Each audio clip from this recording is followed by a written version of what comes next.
What's up YouTube, Jeff back again, and today is my 1 week review of One UI 5.0 beta number 1 on the Galaxy S22 Ultra. Had this for just about a week and now I can finally give you some impressions on things like stability, battery life, what some of my favorite features are, and also some of the bugs. First of all, if you're thinking about installing this beta here in the US, the bad news is the beta is already full. Samsung allows a limited number of spots and it's already full.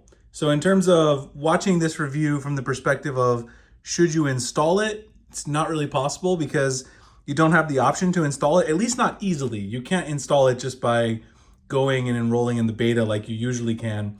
In order to install this, you're gonna have to actually go over to XDA and get some files and do quite a lot of work. It's not something that's really easy to do. So just keep that in mind. Let's go ahead and get into it though. So first off, people have been asking about battery life. That's always a number one concern when we get new software. This is a first beta, so I don't read too much into the battery life, but I'm at 61%. It's 5:08 p.m. I got up today at 8 a.m. I've been on a mixture of 5G and Wi-Fi here at work. This is very, very good in my opinion. I've been getting about 6 hours to 7 hours screen on time, which is probably about an hour to an hour and a half more than I was getting on One UI 4.1. So it's actually really good for battery life. Considering this is a beta, things can only really get better from there. So I have no issues with battery life. And I've heard a lot of things from other people in the Samsung community post over on the members app that their battery life has also been very good.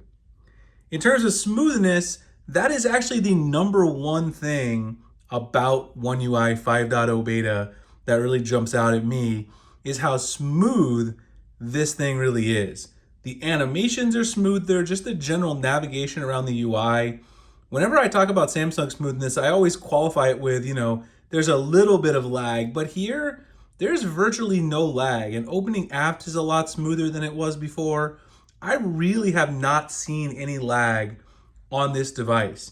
Of course, there's a couple bugs here like force closes, but that's because of, it's an early beta. But in terms of just general jankiness when I'm navigating around recent apps, or when I'm going into the app drawer, or when I'm closing apps. And one of my favorite things about the animations, the closing app animations is fantastic, and the general navigation swipe, everything is very smooth. One of my favorites though now is if you go into your notifications, the clear notification is just so satisfyingly smooth. I'll show it to you guys really quick. It's just so much smoother than it was on One UI 4.1. You really have to experience it in person, I think, to appreciate how nice it is. Same thing with the close all apps button. I don't like to do this too often, but I'll do it for you guys. The animation is just nice and smooth. Very, very nice animations in One UI 5.0. So when Samsung said that they were going to deliver with a smoother overall experience, I really think they've come through with that. So that was pretty much their main goal, and they've achieved that. There's definitely no doubt that they've achieved that with One UI 5.0. I found this a pleasure to use. Now also, some of the aesthetic changes that I mentioned in some of my other deep dive videos are also very appealing. Now when you go into the wallpaper and style, you'll notice that there's a redesigned UI, which I talked about, color palette UI. You can get more options down here, although I will say, don't always expect to get more options. It says you can get up to 16 auto-chosen palettes, to match with your wallpaper. Don't expect to get 16 in general because you really need like a rainbow colored wallpaper to get that. You can see here I'm using this awesome planets wallpaper. By the way, if anyone wants this, I know people are going to ask.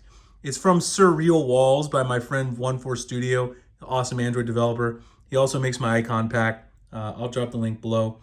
But you got to really have the really dynamic wallpaper. This one's got like some blue, some green, and then obviously black in it. This one's not really that dynamic. And so as a result of that, if you go into wallpaper and style, you've only got 4 options.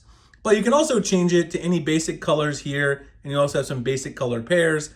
So it has been improved. There's still some room for customization there, but the fact that the coloring goes so deep now into the OS, if you go into the settings, everything is colored. So like settings is blue.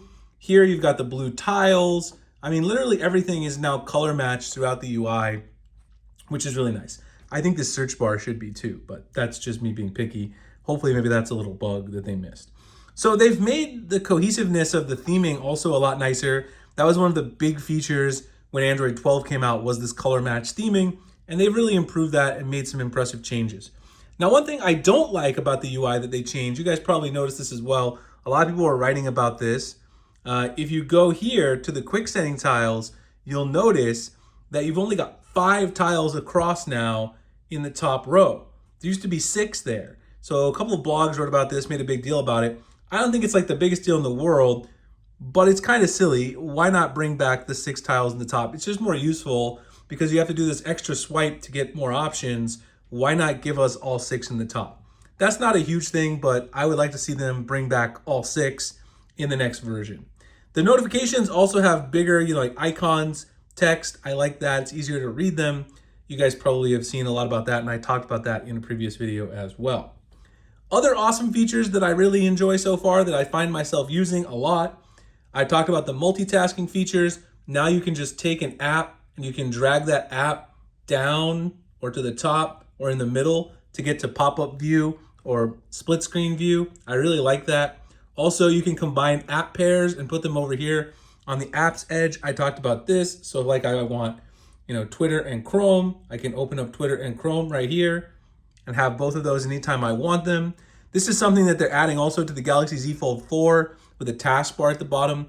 But for the S22 Ultra, basically having it over here on the app's edge is useful enough for me. I found that to be a very useful feature. I really didn't use the app's edge a lot before, and actually this last week, I found myself using it a ton because of the new app pair feature, and being able to store those there just makes it really nice and convenient. So those are some of the main features I feel like that I use. There are some new camera features I'm still gonna dig into in a future video. Some of those are nice, but I wouldn't say that they're groundbreaking features. There's a lot of cool stuff, inside the keyboard, inside the S Pen. I actually made a video on this. It's gonna be coming out soon. I did a deep dive. There's new emoji pair options now. So you've got more emojis that you can create emoji pairs with. You used to only have like a couple options, and the animations really cool. You can obviously now do a lot more with that. There's some little things, here and there, but it's a lot of polish. The animations, I think, are the big sell, along with those all multitasking improvements. The intelligent Wi-Fi menu I showed you guys the other day is really useful and cool as well, but probably not something that's going to be like a groundbreaking feature for most people. A couple of other things that we've, in terms of bugs that I found, and a couple other people found over on Twitter. If you edit the quick settings panel, so if you edit these at all and you save them, it automatically turns auto rotate on. So check this out. I edit the buttons, hit done, and it turns auto rotate back on. You see, I turn it off, I go to edit, it turns it on automatically. So that's kind of weird. That's obviously just a bug, but it's kind of a strange bug. Facebook has crashed a lot on me personally. Facebook doesn't seem to work great. It's kind of intermittent, but I can't really browse Facebook in a comfortable way, which is probably good because Facebook's not an app that I really want to stay on that much anyway. But that crashes a lot. Most of the other social apps are okay. Google Pay doesn't work, but Samsung Wallet works fine. So I'm okay using Samsung Wallet. So that's not like an into the world kind of deal for me.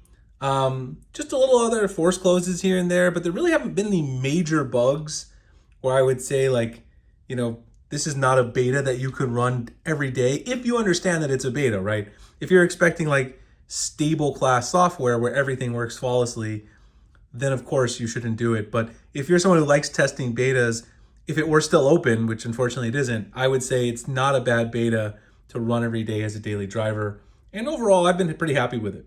So even though a lot of people are saying that this is not, a groundbreaking One UI update, and it's not, it really is adding a lot of polish to something that was already really good. And if you think about all the customization we already have in One UI 5.0, this is really a pretty nice upgrade in my opinion. And I think it'll be great when this comes out to stable. I'll be looking forward to getting this on the Z Fold 4 and then of course on the S23 Ultra next year. Stable will probably come out sometime in October. That's my guess, just based on previous betas. For those of you who are in the beta update, you will be able to get OTAs. Just go through your normal software update process. You go in here, just hit, check for update. And when the updates come out, they'll be right there. There'll probably be 3 or 4 updates throughout the beta. That'd be my guess based on the past. And things should improve. There'll probably be some new features and things like that as well. So that's my overview of the main features that I've enjoyed so far.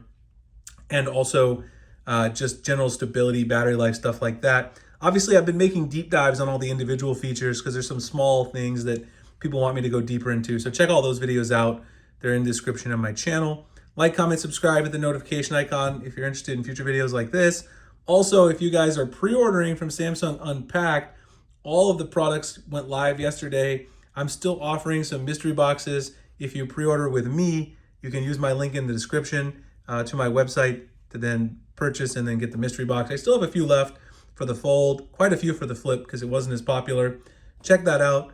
And I appreciate you guys seeing this one, and I'll see you in the next one. Thanks a lot for watching.